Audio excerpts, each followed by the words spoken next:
Yeah, I gotta tell you a story about this guy. We have a lot of study goals and content to cover, but I like to start with him because I'm kind of obsessed. Alberta Seba, uh, born kind of at the heyday of colonial imperialism. Not really a good time to be a native anywhere on the entire planet, with no exceptions. But a great time to be a European. Holy mackerel. I like to know other people than to imagine how the Europeans had it. Oh my God. All the way back to like 1500s, powerful people collected little trinkets from their empires. Many famous Roman emperors and Persian emperors would have these rooms where you could walk in and see the art they had pillaged or the interesting birds that they had shot and stuffed while they were colonizing.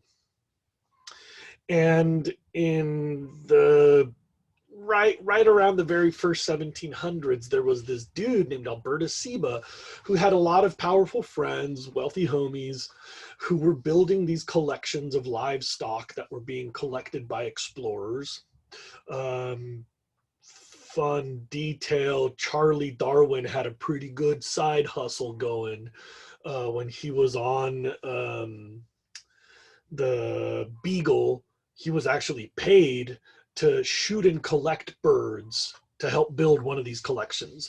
It's debatably possible that Charles Darwin shot and ate more birds than any other human being ever, because he liked to try every single bird that he shot, and it's pretty likely that he was one of the greatest collectors of biodiversity in the Americas for birds and also for a few other reptiles. Anyway, people would go around and collect stuff and they would show it off. And this guy was like, oh my God, so many seashells. And he was like devoted to spending all of his time painting natural diversity. And honestly, at this time, I would have really liked, I mean, I'd always like to be a rich European, but oh my God, I would have loved to be a rich European at this time. Oh my God. Like, imagine being the first guy to like see octopus or see cool beetles or like see the monkeys. Sometimes they would just get parts of an animal, and so they had to kind of guess like, oh yeah, I heard there's a story the sailors were telling about these lizards with a whole bunch of heads, and this guy would be like, whoa, neat story. And he would like adapt the lizards that he could see to the ones that he was hearing stories about. And he, like I said, he wasn't alone. There was tons of people who would just sit around and dork out and like try to understand these patterns. This would have been a great time to be alive, I think, for me and for a lot of people that like to nerd out. I love to nerd out. Like, I could just get lost in all of this. Like the way that we watch Planet Earth documentaries. In the year 1700, there's no photographs. If you're an explorer, you get to see a few of these things before you die of diarrhea or whatever. If you're a rich person, these are delivered to your house and you get to look at them and like hold them and be like, holy mackerel, look at the size of this clamshell or whatever. If you're a member of the public, you got to see some of the drawings. People like Alberta Seba would sell their paintings to newspapers who would print them in the early print days. I don't know. I think this would be fascinating. And some of these collections still survive today. There's like museums to show all of these. But the reason this becomes relevant to us is this moment of mystery, of first seeing global diversity made absolutely no sense for more than 100 years. You couldn't separate the myth from the reality. You couldn't really explain these weird patterns until some rich kid got in trouble. Like, his parents were pissed that he was such a loser. This guy, Charlie Darwin, wanted to inherit his parents' money, and they're like, no, you got to do something first. And he's like, come on, can't you just give me the money? You know grandpa's rich. And mom and dad were like, no, you got to do something. You got to pull yourself up by your bootstraps. You got to earn your money. And he's like, Dad, I don't wanna. And they're like, dude, then just go be a priest, because he was like a super religious guy. So they sent him to the seminary, but he was like, what, celibacy and like not talking to people? And he like dropped out. And then they're like, well, just go be a doctor. Be like, your uncle's a respectable doctor. You just go be a doctor. And he's like, all right, sure. And then he would like get squeamish during operations. And back then medical school was just tearing open people that were either dead or alive sometimes. And he'd be like, oh, the blood. And he would like pass out. And everybody's like, ha, loser. So he like had like a weak stomach. And they're like, well, dude, you got to do something. He's like, I don't know, I like to shoot stuff. And they're like, okay, well, we got somebody who's funding a trip. They're going to go figure out what's going on with the Americas. They were trying to establish trade relationships in the Americas. And so they go ahead, Charlie, just go shoot stuff, okay? My neighbor is going to pay you $40 per barrel of birds. And so Charlie Darwin gets on this giant international sailing vessel. Apparently he was really seasick and couldn't hold his food down and always looked pale, and he was a nerd, and he got bullied by all the sailors. So poor guy was just like 3 months of crossing the Atlantic, just like barfing in his cabin and just getting skinnier and skinnier. And that's such a sad visual. And he shows up at the Americas, and everybody's like, go ahead, Charlie, go do your job, man. Let the real grown-ups work. And so all the like brawny seamen like stay on the sailboat and like do all the rigging and the scrubbing or whatever. And he's like, don't mind me. And he like takes his little rowboat overboard with like 1 or 2 servants and a whole bunch of ammo. And everywhere that the sailboat would go by, he would row to shore, shoot everything he could find, throw them all on his rowboat, and go back to the sailboat and keep cruising the coastline. So like every night when like the boat was anchored up, he would like go out for the sunset, shoot stuff, go back to the boat, wake up super early, go out for the sunrise, shoot a whole bunch of stuff, go back to the boat, sleep while it cruised a little bit. And like that was his job. He did this for like 1.5 years, 2 years, I don't know, a long time.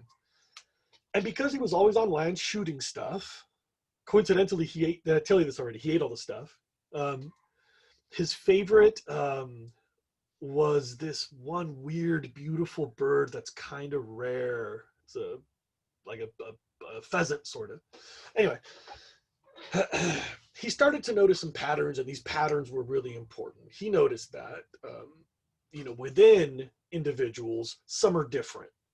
So he would like shoot a toucan and be like, oh, this toucan has pointier feathers and this toucan has a curvier beak.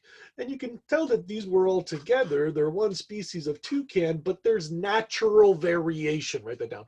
Natural variation.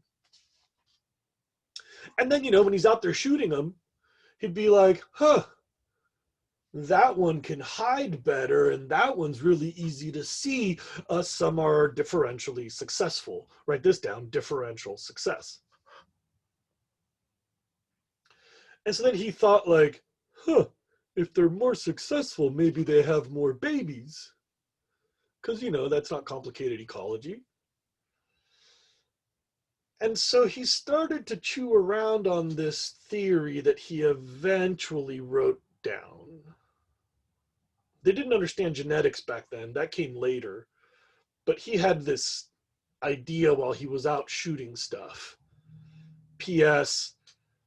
He returned from his trip, sold all the birds, those birds became really famous because people came over to see all the birds. So he kind of got on like a lecture circuit, so to speak, where he would like tell stories of what he saw in South America and the Caribbean. He would tell his stories. And people would buy little leaflets where he would like write down, you know, like the story of that one turtle that got away or whatever. And so he became like an essayist to pay the bills after this. But he was writing a lot, and he married his cousin, good idea. So he was like locked up in his room a lot, and she was dying all the time. I don't know. I mean, this is like such a tragic story. This guy had like the biggest loser story of all time. He's like up in his attic, like writing a lot because he had to be next to his dying cousin wife. And as he was writing, he's like, yeah, here it comes, write this down again. Yeah. Naturally existing variation, like within a species, some are going to be tall, some are going to be short or whatever. And differential success. Some are going to hide better, some are going to reach the apples better, whatever. So differential fitness, some are going to have more babies than others. So heritable change. The idea that over the generations, species will sort of become a little different. Species will kind of better suit their environment because the more successful variants have more babies and their genes become more common.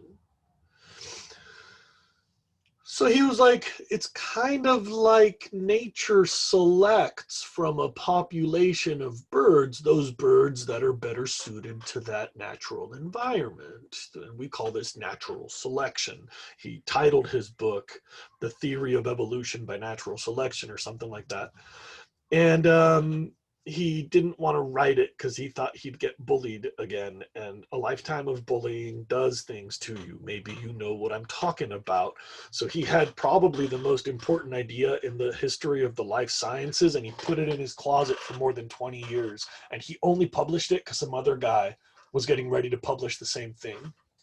He was famous on the lecture circuit. So this other dude wrote him a letter like, hey man, look at my manuscript. I had this interesting idea. And Charlie Darwin's like, oh, bro, you made a mistake on page 4, and I really think you should reconsider publishing because this is a really risky idea, and I'm pretty sure this is shaky, man. You should reconsider the whole ending. And he like sent Wallace the transcript back, and then he like ran to his closet and pulled out his book and ran downstairs and went to the publisher and was like, dude, you got to publish this right away. So there's this really interesting story about how he probably would have just died of loneliness or whatever without writing this story if George Wallace hadn't scared him by having the same idea. Enough about Charles Darwin. There's some notes in your assignment 3.2, I believe, that we want to talk about.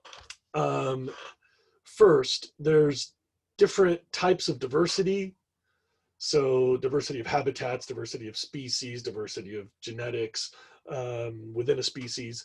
There's also study goal number 9 that shows you different like patterns of diversity. So like if you have a school that's 97% white kids, but one individual of 3 other ethnicities, your ethnic diversity is pretty low because it's predominantly white kids. Even though there are 4 ethnicities represented, these 3 are not very common, and this one totally dominates. Whereas another school where those same 4 ethnicities are reflected equally would look and feel more ethnically diverse as you're walking through that school. Keep in mind that ethnicity is not species. But you can visualize a school with mostly white and 3 singles of other ethnicities that's not terribly diverse versus one where that's more spread out. So evenness and dominance, pattern. Okay. Also, the College Board really wants to emphasize different terms for long-term relationships between species. These are called symbioses, symbiosis, symbioses, and these can be described by who benefits and who loses. So in a mutual relationship, they both benefit. In a commensal relationship, one benefits and the other doesn't know. Like the way that remoras ride along the shark. The shark doesn't care. It doesn't help. It doesn't hurt. The shark's just like, whatever. And the remora's like, thank God I've got this shark. So one benefits, one doesn't care. That's commensalism. Parasitism is like, good for me, bad for them. And it's important to point out that we call it a symbiotic relationship when you're in competition. Competition sucks for both. And that's a key concept in evolution. Because competition sucks for two species that are competing for the same thing, anything that lets you avoid competition will help. You know, like you and your siblings probably have worked out 1 trillion strategies to avoid competing for the same bathroom or the same real estate in your house or the same time on the computer or whatever. Because competition sucks. Everybody just gets tired of that crap. Ecologically or, you know, organismally, that can be really costly. So if you have a weird mutation that kind of lets you do your own thing, well, you're not going to have any more competitors. So you're not going to waste any energy or calories on competing, so you're going to have more babies, and voila, over time, this will lead to diversifying. Competition pushes species apart. Competition sucks. So if you're competing, the ones in the middle have the most competition, they have the least babies. The ones at the extreme have the least competition, so they have the most babies. And so you'll take a bell curve where there's competition in the middle, and you'll eventually divide it. It's called divergent evolution. And I didn't put this in the slide, I'm sorry. Divergent. D-I-V-E-R-G-E-N-T. It'll be on the slide by the time you see the slideshow, but it's not on the slide while I give you this lecture. We say that when a species splits to avoid competition, that species has diversified into two, or a single way to make a living, a single niche has been split into 2 niches, or one phylogenetic branch has split, or we could say that you've adapted radially, adaptive radiation. I've got 2 more slides and then we're going to take a break. Imagine that a pregnant bird lands on an empty island. Her hatchlings grow, breed, make more birds, and start to populate that island. We call that a founder effect, where the one who arrives has the starting genetics.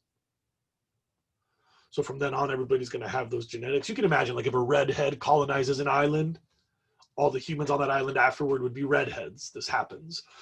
There was like an island, I think in the Canary Islands or something, where there was like albinos, and so the whole island was albinos or something. There's a community in Appalachia where somebody had a weird disease that turns your skin blue, so the whole community had blue skin humans.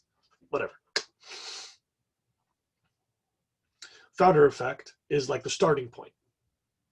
And you can imagine that as her descendants start to spread across the island, eventually they're going to crowd the island and they're going to start to compete with each other. So among her descendants, there might be a couple weirdos, the most genetically oddball ones. And because they're the most weird, they're going to have the least competition. So we say that they adapt away from each other to fill different niches. If you've got a really weird beak that gives you the best advantage at taking ants out of an ant hole, you just found yourself a food source that nobody else can compete with, so you're going to have a ton of babies. And if you got a weird ass beak that's really good at breaking nuts and nobody else can break the nuts, then okay, you've got yourself some genes that will give your offspring greater success without competition. People talk about Darwin's finches as the original inspiration for what we now call adaptive radiation, which is where a founding individual of a founding species gives rise to the divergent many species that are all specialized for different jobs. They evolve away from each other, avoiding competition and diversifying to fill different niches. We'll come back to all of this, don't worry. As an interesting side note, because we're speaking of islands, the College Board loves island biogeography. This is the last slide before I stop. The College Board loves island biogeography.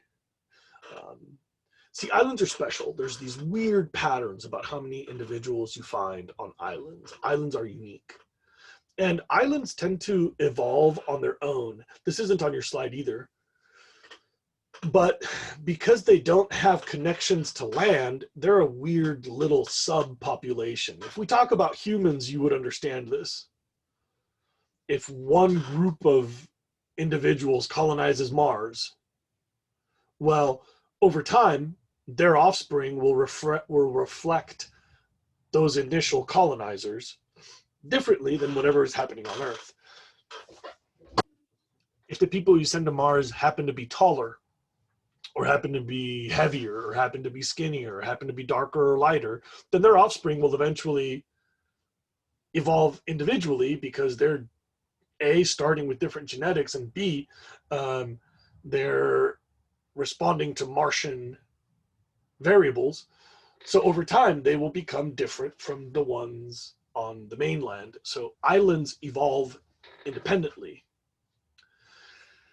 It's also interesting that how far away or how large they are has huge impacts on their diversity. And this is all written in the slide here.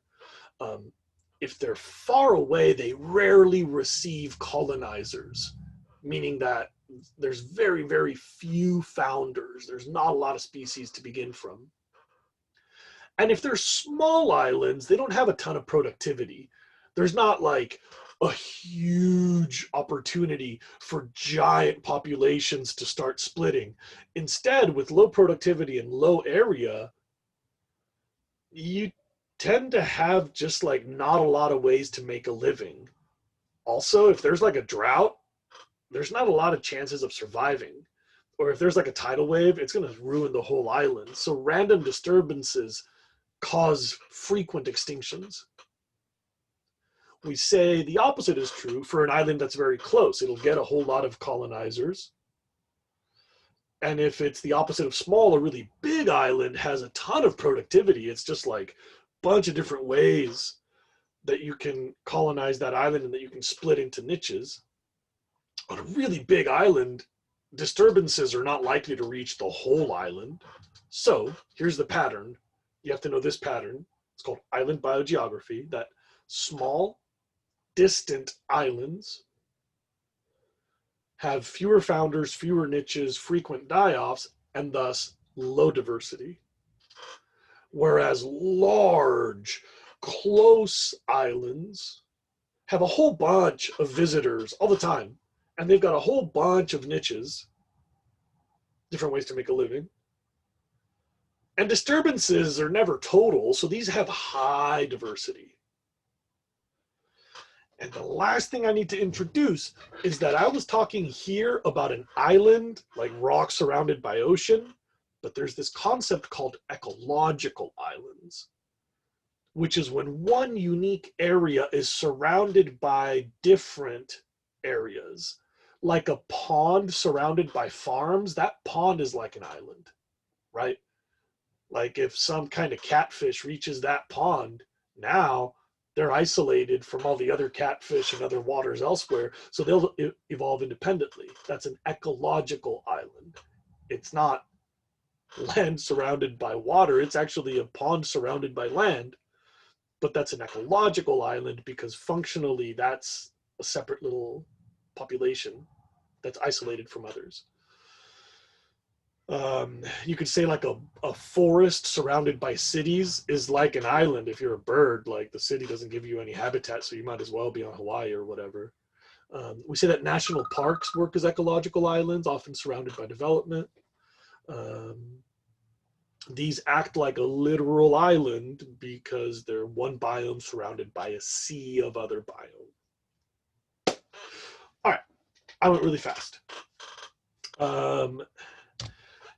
We got to get to what is probably the most interesting detail from all of this. Now things get real we have to talk about genetic diversity and modern species management. That doesn't take terribly long, actually. We got a lot of good foundation behind us, but I went really fast. So go through, check your notes, review, write down questions, get ready to ask me questions. And after I get your questions, we'll do study goals 18 and 19, and then we'll keep moving through the study guide. Thank you, kids. I hope this is working for you. It feels really awkward for me to lecture without knowing who I'm talking to. Okay,